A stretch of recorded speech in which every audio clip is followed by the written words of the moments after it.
সপ্তাহ জুড়ে ভারী তুষারপাতে নাজেহাল অবস্থায় দিন পার করছেন যুক্তরাষ্ট্রের দক্ষিণাঞ্চলের বাসিন্দারা। প্রচণ্ড ঠান্ডায় বেড়েছে মৃতের সংখ্যাও। আকস্মিক এই আবহাওয়ার পরিবর্তনের কারণে টেক্সাস ও দক্ষিণ লুইজিয়ানার মহাসড়ক এবং বিমানবন্দর সাময়িক বন্ধ ঘোষণা করা হয়েছে। প্রয়োজন ব্যতীত ঘর থেকে বের না হওয়ার নির্দেশনা দিয়েছে সংশ্লিষ্ট কর্তৃপক্ষ।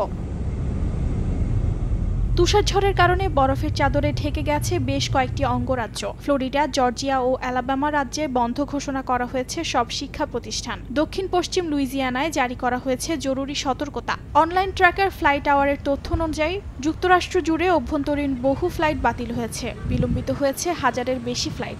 কিছু সরকারি দফতরও তুষারপাতের কারণে বন্ধ রয়েছে বলে জানা যায়। এই সপ্তাহে গালফ কোস্টের ঝড় দেখে আমরা বুঝতে পারি যে শীতকে অবহেলা করা যাবে না। শীতের জন্য প্রস্তুত থাকা খুবই জরুরি, কারণ যে কোনো পরিস্থিতি সামনে আসতে পারে। আমাদের আগে থেকে প্রস্তুত থাকতে হবে, তা না হলে সমস্যায় পড়তে হতে পারে। যেমন 2021 সালে টেক্সাসে প্রচুর শীত পড়েছিল এবং সে সময় পর্যাপ্ত জ্বালানি প্রস্তুত ছিল না। গ্যাস পাইপলাইন ও অন্যান্য ব্যবস্থা সুরক্ষিত ছিল না। ভারী তুষারপাতের পূর্বাভাস দিয়ে বাসিন্দাদের ভ্রমণ এড়ানোর পরামর্শ দিয়েছে দেশটির সরকার। এছাড়াও বাসিন্দাদের গাড়ি চালানোর সময় সতর্কতা মেনে চলার পরামর্শ দেওয়া হয়েছে। উর্জিতা শাহজিন, সময় সংবাদ।